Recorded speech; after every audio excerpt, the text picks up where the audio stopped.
মহাস্থানগড়। মহাস্থানগড় বাংলাদেশের অন্যতম প্রাচীন পুরাকীর্তি। প্রসিদ্ধ এই নগরী ইতিহাসে পুন্ড্রবর্ধন নামেও পরিচিত ছিল। এই সময় মহাস্থানগড় বাংলার রাজধানী ছিল।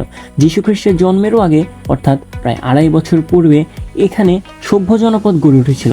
প্রত্নতাত্ত্বিকভাবে তার প্রমাণও মিলেছে। 2016 সালে এটিকে সার্কের সাংস্কৃতিক রাজধানী হিসেবে ঘোষণা করা হয়। মহাস্থানগড়ের অবস্থান বগুড়া জেলার রাজশাহী বিভাগ, বাংলাদেশ। মহাস্থানগড় বাংলাদেশের অন্যতম একটি প্রাচীন পর্যটন কেন্দ্র। এখানে বহু দর্শনীয় স্থান রয়েছে। 2016 সালে দক্ষিণ এশিয়ার সাংস্কৃতিক রাজধানী হিসেবে মহাস্থানগড়ে নানা অনুষ্ঠান আয়োজন করা হয়েছে। এই মহাস্থানগড়ে রয়েছে ভাসু বিহার। মহাস্থানগড় হতে 7 কিলোমিটার উত্তর পশ্চিমে এবং বৌদ্ধবিহার হতে 2 কিলোমিটার উত্তরে অবস্থিত এই ভাসু বিহার। যারা মহাস্থানগড় ঘুরে আসতে ইচ্ছুক তাদের জন্য জানা আবশ্যক, মহাস্থানগড় বগুড়া থেকে প্রায় 13 কিলোমিটার উত্তরে বগুড়া রংপুর মহাসড়কের পাশে অবস্থিত। পাশেই করতোয়া নদীর একটি ক্ষীণতায় স্রোতধারা প্রবাহমান।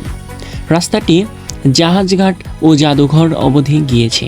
ঢাকা থেকে সরাসরি যাওয়ার বাস রয়েছে এবং যমুনা নদীর উপর বঙ্গবন্ধু যমুনা সেতুর উপর দিয়ে যেতে প্রায় 4.5 ঘন্টা সময় লাগে। যদি আপনাদের মহাস্থানগড় সম্পর্কে আরও কোনো তথ্য জানার প্রয়োজন হয়ে থাকে তাহলে অবশ্যই আমাদের কমেন্ট করতে ভুলবেন না এবং আমাদের চ্যানেলটি সাবস্ক্রাইব করতে ভুলবেন না।